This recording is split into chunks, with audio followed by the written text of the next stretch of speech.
most people saw 90% clearer skin at 4 months, and the majority stayed clearer at 5 years. Serious allergic reactions may occur. Tremfya may increase your risk of infections and lower your ability to fight them. Tell your doctor if you have an infection or symptoms, or if you had a vaccine or plan to. Emerge as you. Emerge Tremfyant. Ask your doctor about Tremfya. Bye-bye cough. Later chest congestion. Hello, 12 hours of relief. 12 hours? Not coughing? Hashtag still not coughing? Mucinex DM gives you 12 hours of relief from chest congestion and any type of cough, day or night. Mucinex DM. It's comeback season. Dude, you coming? Alka-Seltzer Plus PowerMax Gels, cold and flu relief with more concentrated power. Because the only thing dripping should be your style. Plop, plop, fizz, fizz, Winter Warriors with Alka-Seltzer Plus.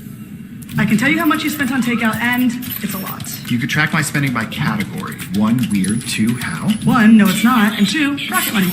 Go on. It's a finance app that shows you all your accounts, bills, and subscriptions in one place, and analyzes your spending habits to create a custom budget that works for even you. I can do that too. I'll just look at my bank account, my credit card, I have the spreadsheet I've been working on. Yes, but Rocket Money does it for you. Find a subscription you no longer want, Rocket Money cancels it with a tap. You have my attention. How do I get in on this? Download it today. Not flossing well? Then add the whoa of Listerine to your routine. New science shows Listerine is 5 times more effective than floss at reducing plaque above the gum line for a cleaner, healthier mouth. Listerine, feel the whoa. I'm Arlette Saenz at the White House, and this is CNN. Just now, Secretary of State Tony Blinken arrived in Istanbul for a multi-nation trip to the Middle East. It is his 4th trip to the region since the October 7th Hamas terror attack on Israel, and it comes at a critical time amid concerns of a widening conflict in the region. Overnight, the military says the Israeli military says it struck more than 100 targets across Gaza.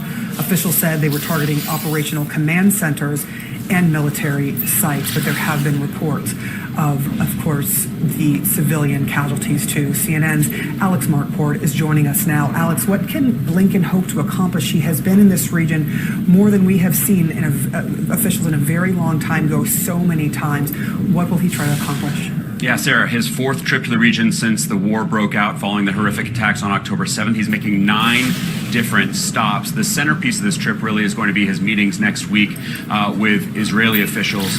But there are really 2 main buckets of things he's trying to accomplish here to prevent the war from spreading more widely. We've seen a whole rash of incidents over the course of the past few days and really the past few months, but also ratcheting up the pressure on Israel. There are several areas of significant concern of conversation, and the State Department says that these are going to be tough conversations with Israeli leaders.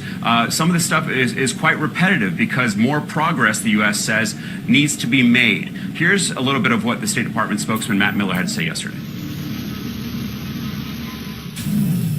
The Secretary believes we need to try to make progress on getting humanitarian access in. The Secretary believes we need to make progress on minimizing harm to Palestinian civilians. He believes we need to make progress on continuing to try to keep the conflict from escalating, which is why he's returning to the region, because he thinks it's important to be there face-to-face and engage in these diplomatic efforts. So, Sarah, we continue to see the number of civilians in Gaza killed. We continue to see the lack of humanitarian aid for the civilian population in Gaza. That is going to be a major focus for Blinken, as well as trying to figure out when Israel plans to transition from what they've been calling a high-intensity phase, the heavy fighting that we've seen over the course of the past few months, to a lower intensity phase, which would be much more targeted strikes by Israel, which of course would have would be far less harmful for civilians on the ground, Sarah. Yeah, they've been asking for this, the Biden administration, for quite some time now, and not a lot has changed. So I'm sure there's going to be more pressure in the background, if not publicly. Alex Marquardt, thank you so much for all of your reporting. Appreciate it. Tom? We're going to go live now to a news conference from Attorney General Merrick Garland, who's talking about certain crime rates falling over the last year. Let's listen. The second, prosecuting and deterring those who would criminally threaten public servants, including law enforcement personnel, members of Congress, judges, and election workers. First, with respect to violent crime. We know that hard-fought progress can easily slip away, and we must remain focused and vigilant. That said, we are encouraged by the data we are seeing indicating a decline in homicides. The FBI has reported that the number of homicides fell over 6% nationally between 2021 and 2022. And the Major City Chiefs Association has reported a double-digit decrease in the number of murders across 69 major cities through September 2023 as compared to the same time period during 2022. This is not a time to relax our efforts. We have so much more to do. In May 2021, we launched our violent crime reduction strategy aimed at addressing the spike in violent crime that had occurred during the pandemic. Central to that strategy has been the importance of our partnerships. Partnerships among federal law enforcement agencies who are assisting the fight against violent crime, partnerships with state and local law enforcement agencies tasked with protecting their local communities, and partnerships with the local communities themselves. As part of that strategy, we have been bringing to bear our technological tools, including advanced ballistics analysis, firearms tracing, crime gun intelligence centers, and local fusion cells to support joint law enforcement investigations to identify the principal sources of violent crime in specific local communities. We have also been bringing to bear our federal statutes and prosecutorial tools to arrest and convict the repeat offenders and criminal organizations that are the principal drivers of violent crime. In addition, we are making good use of the Bipartisan Safer Communities Act of 2022, known as BISCA, which expanded our authority to prosecute firearms traffickers and straw purchasers who buy guns for those barred by the law from possessing them. We have already charged over 300 defendants under that authority. And we are continuing to implement the enhanced background check requirements of BISCA for purchasers under the age of 21. Today we are announcing that in the 19 months since the Act's passage, those checks have already kept 527 firearms out of the hands of young people who are prohibited from having them. We have also been utilizing our grant-making authorities to support the local anti-violence initiatives being led by both our law enforcement and our community partners. In this regard, we have focused on strengthening Project Safe Neighborhoods, which puts community partnerships, community trust, and violence prevention at the center of our anti-violent crime efforts. We are also funding community violence intervention initiatives that we know save lives. In light of the encouraging results we have seen in many parts of the country in 2022 and 2023, we are meeting today to build on those efforts. We will evaluate which local initiatives are working, how we can reinforce them, and how we can replicate those successful initiatives in places that have not yet seen the same improvements. One such place is Washington, D.C., and we will be sharing more about our additional efforts here very soon. As I said at the outset, we have so much more work to do. Violent crime is not just a threat to people's physical safety. It is a threat to their ability to freely go about their daily lives. Violent crime isolates people and communities. It deepens the fractures in our public life. And when it is not addressed, it can undermine people's trust in the government and in each other. This department and our state and local partners will not rest until every community in our country is safe from the scourge of violent crime. At the same time that we're seeing an encouraging downward trend in violent crime, we are also witnessing a deeply disturbing spike in threats against those who serve the public. In just the final months of 2023, the department investigated and charged individuals with making violent threats against FBI agents, federal judges, including a Supreme Court justice, presidential candidates, members of Congress, members of the military, and election workers. Just this week, several bomb threats were made against courthouses across the country. U.S. Marshal Service, FBI, and our state and local partners are aggressively investigating those bomb threats, which constitute serious offenses. And just yesterday, we arrested and charged an individual with threatening to kill a member of Congress and his children. This is just a small snapshot of a larger trend that has included threats of violence against those who administer our elections, ensure our safe travel, teach our children, report the news, represent their constituents, and keep our communities safe. These threats of violence are unacceptable. They threaten the fabric of our democracy. Over the past several years, the Justice Department has dedicated itself to combating these threats.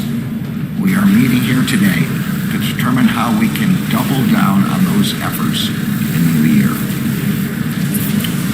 Before beginning our meeting, I want to take a moment to recognize that tomorrow marks the third anniversary. All right, you're looking at the Attorney General Merrick Garland here delivering a news conference in Washington, really speaking about two things. One, marking new data, new federal data, which shows a drop, a year-to-year drop in most violent crimes, pretty significant, talking about homicides and other things, which is something that they have seen in the data over almost all major cities. Not all, but many to most major cities. So he was celebrating the drop in violent crime, though making clear the work is not done yet.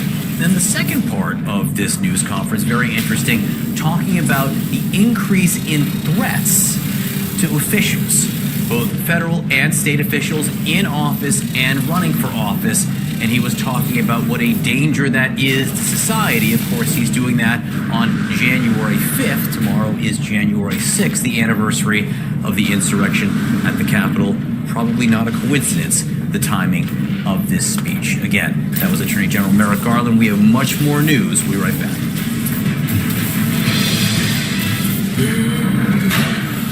This is Alaska. Some questions just don't have answers. True Detective Night Country, streaming exclusively on Max. When you smell the amazing scent of Gain Flings, time stops. Your heart races. Your eyes close. And you realize you're in love. Steve! With a laundry detergent. Gain Flings, seriously good scent. And 50% more fresh. Now that's love at first sniff.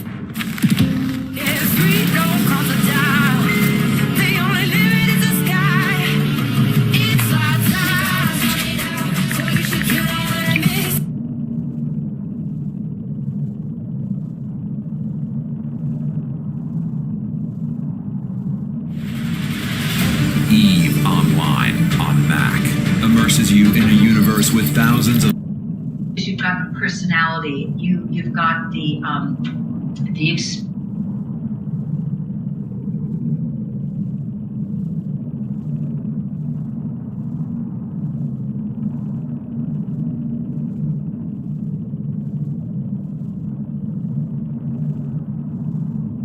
experience, a musical experience. I mean, it does make a difference when you've been able to actually live the history of this music. We grew up. It is our musical history. Yet it's ageless, and I love talking to my daughter, who's 29 years old, and she is now really into like the Elton John original Tumbleweed Connection.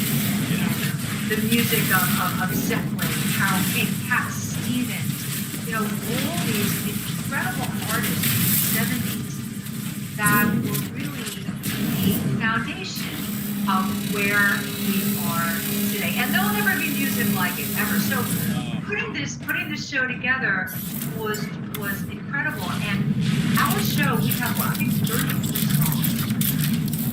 33 songs, and that's just the tip of the iceberg. And we put this EPK together, electronic press kit, and on that EPK, I believe there are only 8 songs. But when we did the shoot, we did 9 songs, and the shoot took a long time. We realized, oh my God, we have enough for a show. Truly, just on that.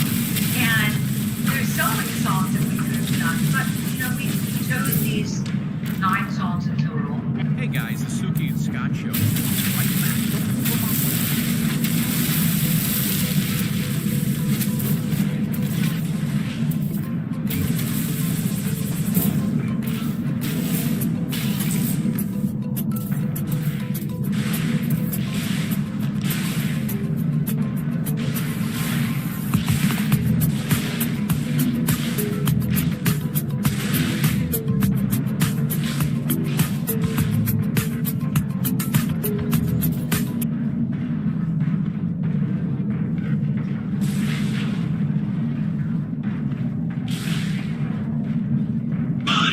You get gonna live it up. You bet. Call 877-TEL-EZ. 877-TEL-EZ. 877-TEL-EZ and sell your policy. Giuliani, what happened to America's mayor? Tomorrow at 10 on CNN. Moments ago, U.S. Secretary of State Antony Blinken arrived in Istanbul. You can see him here. This is part of a 9-stop journey. Part of the goal of this mission, which he will travel all over the region, is to keep the war between Israel and Hamas from spreading. You can see him seeing the U.S. ambassador to Turkey, former U.S. Senator Jeff Flake right there. He is there again to try to keep the war between Israel and Hamas from spreading to the wider region. With us now is retired Brigadier General Mark Kimmon. He's also a former Assistant Secretary of State for Political and Military Affairs under President George W. Bush, and Max Boot, Senior Fellow on the Council of Foreign Relations and a columnist at The Washington Post. Gentlemen, we say that Antony Blinken is there to keep the conflict between Israel and Hamas from spreading, but just to review where we've seen real-life fighting in the last several days. Obviously, you have the situation in Gaza. There's conflict in the West Bank. You have the attack on the Hamas official, killing the Hamas official in Beirut. You have the conflict in the Red Sea with the U.S. and the Houthis squaring off in ships there. We have the U.S. strike on a pro-Iranian militia group in Baghdad. And then over here in Iran, you have the dual explosions at the tomb of Qasem Soleimani. So you can see there is already extreme tension over the whole region, Max. Is this bad enough, or could it get even worse? No, it could easily get worse, John. I mean, I think what Tony Blinken and the administration in general are trying to do is to keep a lid on this thing, keep it from just bursting out of control, which could very easily do. Now, I think the good news is that neither the U.S. nor Iran has any desire to engage in a full-scale war, and I don't think Iran wants a full-scale war with Israel either, which is why Lebanese Hezbollah is not mounting an all-out offensive on Israel. But the bad news is, of course, is we have many examples throughout history of where you get into these tit-for-tat incidents, and all of a sudden a situation can spiral out of control, and you wind up with a war that nobody wants. And we're in real danger of seeing that at this moment. I think the administration is trying to walk a tightrope. On the one hand, they are trying to keep this war from expanding. They are trying to keep hostilities at a low level, but at the same time, they don't want to give Iran and its proxies permission or a pass to attack the U.S. or our allies in the region, which they have been doing with their attacks on shipping into the Red Sea, with attacks on U.S. installations in Iraq and Syria. And so they're trying to push back and deter Iran without triggering a major conflict, and that's very difficult to do. Yeah, picking up on something that Max just said there, General, I left out Syria here because since October 7th, there have been more than 100 attacks on U.S. personnel stationed in both Iraq and Syria here. And of course, again, we just saw this week this U.S. response drone attack on a pro-Iranian militia leader inside Baghdad. How would you assess the U.S. response to these attacks? Well, first of all, I think the U.S. is doing a halfway decent job responding to some of these attacks, but I'm still baffled by this attack yesterday in Iraq. If we're trying to prevent a conflict there and protect our soldiers and diplomats there, that's the worst way of going around it. We sort of slapped Iraq in the face by attacking a pro-Iranian militia group on the day that they were celebrating mourning the loss of Qasem Soleimani 3 years prior. So again, if we're trying to avoid war, I don't understand how we're trying to provoke more conflict inside of Iraq. And even worse, we now have the government of Iraq threatening and probably will follow through with this threat to throw Americans out. And if they throw Americans out, the American military out of Iraq, our entire operations against ISIS in Syria ends. And then, of course, we can see not only a conventional threat growing, but now we're bringing ISIS back into the fight. You can see how all of these conflicts are connected. I want to talk about what's going on in Gaza. The Israeli defense minister just said that we could see a change in approach to Israeli operations over the coming days and weeks, perhaps a new combat approach that would include raids on terror hotspots. And the IDF released this video from central Gaza, which they say shows Hamas terrorists running into a structure here. And then you see the targeting from the air of that structure. Max, do you think this represents a new approach? How likely do you think this is to be effective? Well, there are signals that Israel is changing their approach, that they're trying to wind down the major combat phase of the operation and transition to a lower intensity operation where they're targeting individual terrorists rather than just, leveling entire neighborhoods. Whether that actually comes to pass or not, very hard to say. I mean, the war has been going on for more than 3 months already, and Israel still has not been able to accomplish its aim of destroying Hamas. And all indications are it will take many more months of military action on the part of Israel to achieve that, if it's even achievable. So, I think they are making some moves, partly to reduce civilian casualties, partly to release some Israeli reservists so they can go back to civilian life. But whether this is going to be a truly major shift in the operation, or whether this is more aspirational at this phase, I think very much remains to be determined. General, the State Department just announced $10 million reward for help in disrupting the Hamas financial operations, global financial operations. How important do you think that is in the battle against Hamas? Well, I think the important thing to understand is that if you want to defeat a terrorist organization, it can't just be done with boots on the ground. It has to go through the entire spectrum of anti-Hamas operations, whether it's boots on the ground, whether it's going against their financing sources, going against their enablers indirectly, and going against their sources of resources such as logistics and supply.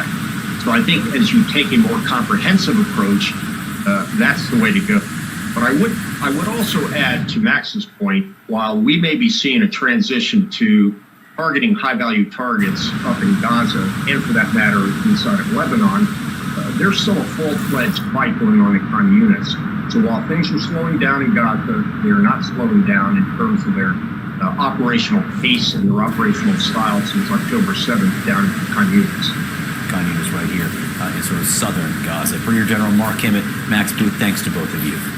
Sarah? Thank you. It was a good conversation, John.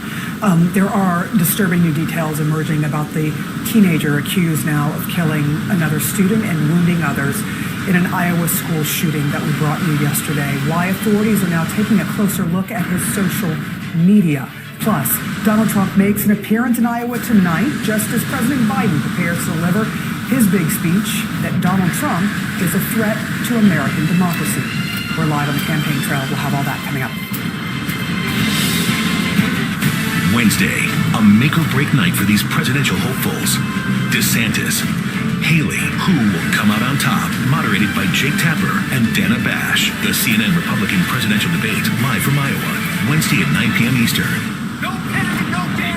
Hello, my hot girl, and the stallion. You can call me Mother Fitness. Yeah, we are not trimming like this no more. Welcome to Planet Fitness, where everybody can work out in their own way. Join during the Big Fitness Energy Sale. Deal ends Friday, January 12th. Take a moment to pause and ask, why did you get vaccinated against pneumococcal pneumonia? I help others, but I need to help protect myself. Honestly, I couldn't afford to get sick. I want to be there for this one. I can't if I'm sick. Pneumococcal pneumonia is a potentially serious bacterial lung disease. You may be at risk if you're 19 to 64 with certain chronic conditions, or if you're 65 or older. Don't pause a moment longer. Ask your doctor.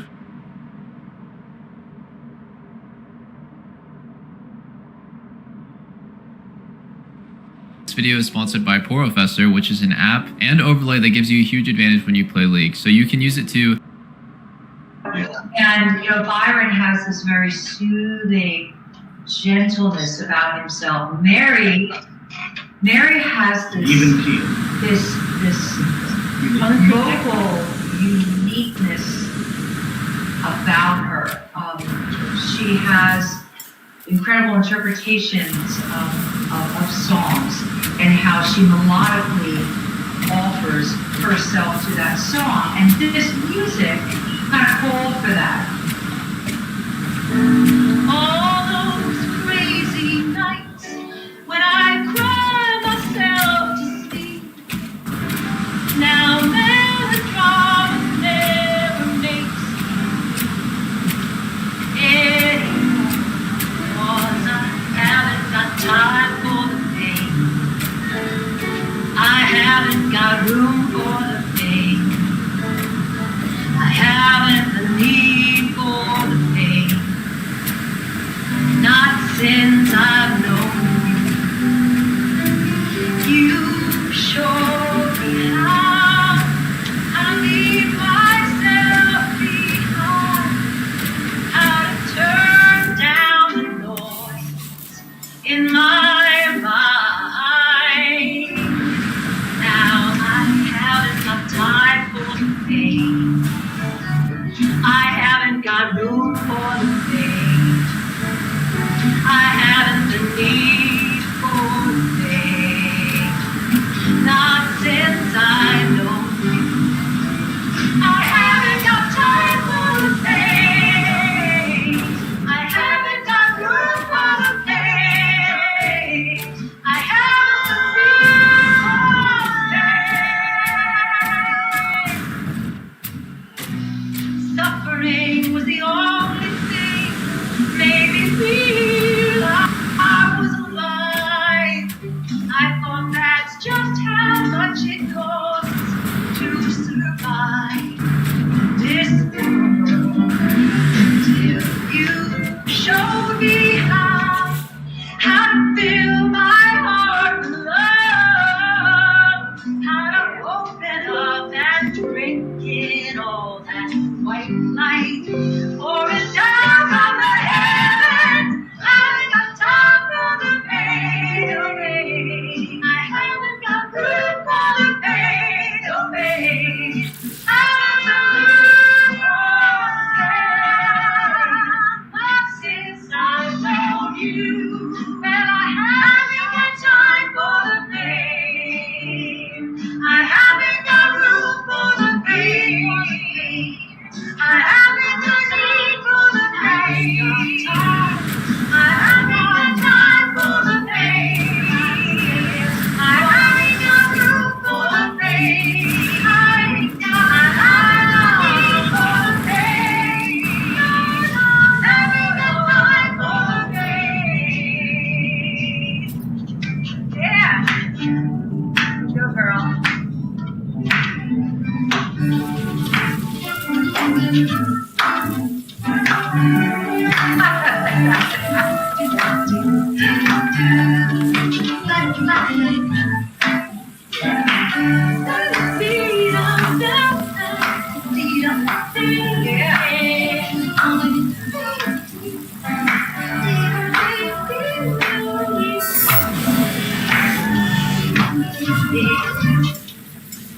All right. It's beautiful. It's beautiful. See what I'm talking about? Beautiful voice. On audience.